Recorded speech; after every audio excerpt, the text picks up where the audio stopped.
It's always sad when a celebrity dies, and some deaths are depressing at face value because they come too early or involve tragic accidents. But what's really creepy and bizarre is when different celebrities die in really similar ways.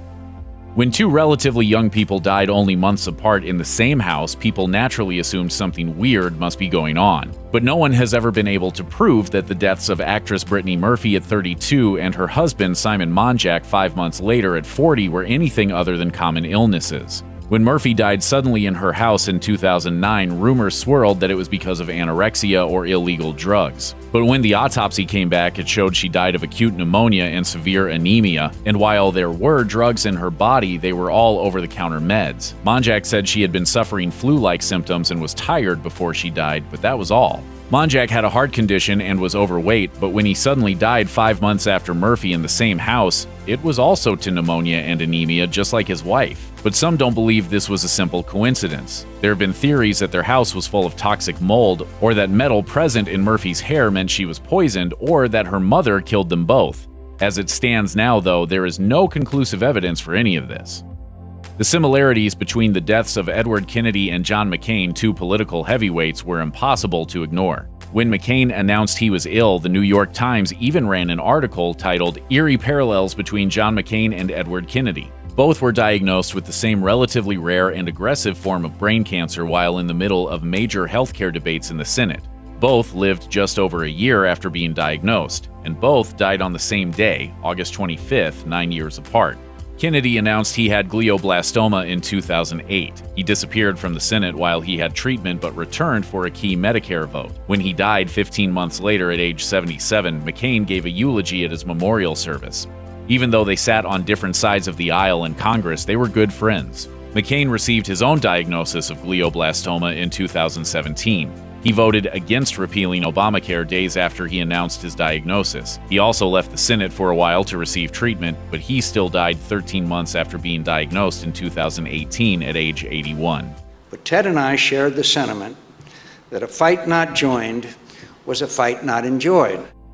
Natalie Wood's passing is one of the most infamous, unexplained deaths in Hollywood history. That's why it's absolutely bizarre that just over 4 years later, another beautiful actress met an eerily similar fate. Both Wood and Carol Wayne, famous for appearing in sketches on The Tonight Show with Johnny Carson, mysteriously drowned in the Pacific Ocean after arguments with their significant others. Over Thanksgiving weekend in 1981, Wood was on a yacht off the coast of California with her husband Robert Wagner, as well as Christopher Walken and the boat's captain. She was found dead at age 43 in the water on November 29th, which was odd since she was famously afraid of the ocean. The captain swore he saw a fight between Wood and Wagner the night before she was found. Despite this, and the bruises on Wood's body, her death was ruled accidental. In January 1985, Carol Wayne was vacationing with friends and her boyfriend Edward Durston on the Pacific coast of Mexico. She was later found floating dead in the ocean. Like Wood, she was afraid of water and couldn't swim. It was reported that the last time Wayne was seen alive, she and Durston were having a massive argument. Suspicions were raised, but her death was also ruled accidental. She was just 42. Comedians metaphorically die on stage all the time, but it's rare that their lives literally end there, which makes the deaths of Tommy Cooper and Ian Cognito all the weirder. Both British funny men suffered heart attacks in front of live audiences, almost 35 years to the day apart. And since comedians often do strange things in their acts, neither audience thought anything was wrong at the time. Cooper was performing on the hit TV program Live from Her Majesty's on April 15, 1984. Millions tuned in to watch. Cooper was in the middle of his routine when he suddenly dropped to his knees. Since he was known for slapstick and improv, no one, not even the people backstage, thought anything bad had happened. The audience kept laughing. Eventually, the presenter figured out it wasn't a joke and called for a commercial break. Cooper was taken to the hospital where he was declared dead. On April 11, 2019, Ian Cognito was performing a stand-up set in England. He was also known for his flamboyant performances, and he had made a joke about having a heart attack or stroke only minutes earlier. When he sat down, put his head back, and started twitching, it seemed like just a funny callback. Once again, the audience laughed as the comedian died of a heart attack. After a few minutes, someone finally called an ambulance, but Cognito was gone. On December 31, 1997, Michael L. Kennedy, the son of political giant Robert F. Kennedy, died after colliding with a tree while skiing with his family. Less than a week later, almost the exact same thing happened to politician and musician Sonny Bono. Both men had crazy youths of excess and fame, and both became more serious once they got older, and then they both met their end the same way. Kennedy was in Aspen, Colorado with his extended family when the tragedy happened. In hindsight, it seems obvious someone was going to get hurt. The Kennedy family had apparently been playing football on skis for generations. While Michael was an extremely talented skier, that afternoon he lost control and crashed into a tree, resulting in major head injuries. Attempts to stabilize him failed, and he was pronounced dead at a hospital about 90 minutes later. 6 days later, Congressman Bono was skiing with his own family in California. He left in the afternoon to go ski alone, and when he didn't come back that evening, his family reported him missing. The ski patrol found Bono in a wooded area. He, too, had collided into a tree sometime in the afternoon, resulting in massive head injuries that killed him. Actors Teresa Graves, Dennis Patrick, and Royce Applegate might not be household names, but they all found a decent amount of fame around the same era. Their careers even overlapped, with Graves and Patrick both appearing in episodes of The Rookies, while Patrick and Applegate both showed up on Dallas, The Streets of San Francisco, and The Mod Squad. Unfortunately, their deaths and house fires in Los Angeles also overlapped over the same 12-week period. On October 10, 2002, Teresa Graves, who starred on the 70s show Get Christy Love, was alone in her house when a faulty space heater started a fire that caused major damage. She was found unconscious but couldn't be revived at the hospital. She was 54. Just 3 days later, 84-year-old Dennis Patrick was home with his dog when a fire started. Sadly, both he and the dog died and were found next to each other after firefighters doused the flames.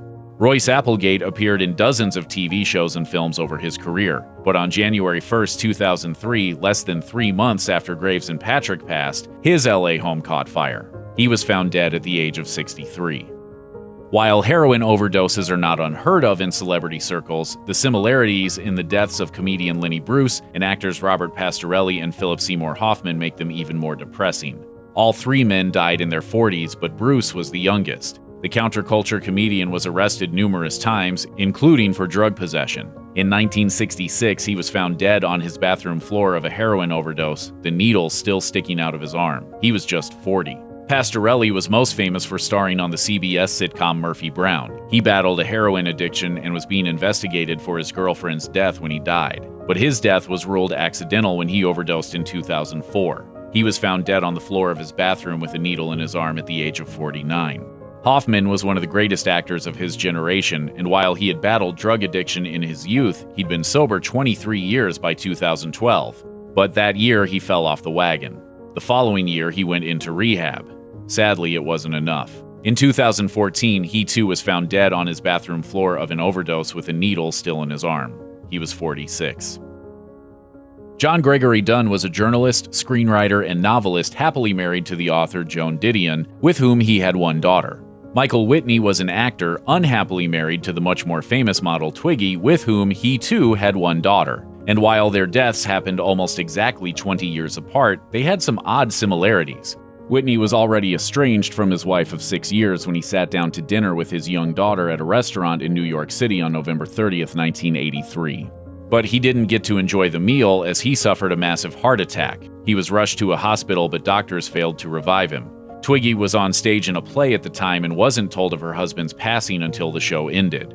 Dunne was also sitting down to dinner with family in New York City, this time with his wife at their home when he died on December 30th, 2003. He also died of a massive heart attack before he could enjoy his last meal with his loved ones. Parallels in natural deaths are one thing, but similarities in murder are even more disturbing. Actor Phil Hartman and NFL star Steve McNair were both shot in their sleep by women with substance abuse issues with whom they had deteriorating romantic relationships, and both women then killed themselves. Hartman found fame on Saturday Night Live and then branched out successfully into other TV shows and movies. But his marriage was tumultuous, and his wife Bryn had issues with cocaine and alcohol. On the night that he died, he and Bryn had an argument over her drug use. Then Hartman went to bed. At some point, Bryn got out one of their guns and shot her sleeping husband 3 times in the head and chest. She got drunk, made some phone calls, drove to a friend's house, and then went back home to see what she'd done. The police showed up. Eventually, Bryn locked herself in the bathroom and took her own life. McNair was married but had a girlfriend on the side. His lover, Sahel Kazemi, knew he was cheating on her with even more women, so she cheated on him back. 2 days before she killed him, she got a DUI. Knowing their relationship was unraveling, she bought a gun, and as he slept on his couch in 2009, she shot him 4 times in the head and chest. She then turned the gun on herself.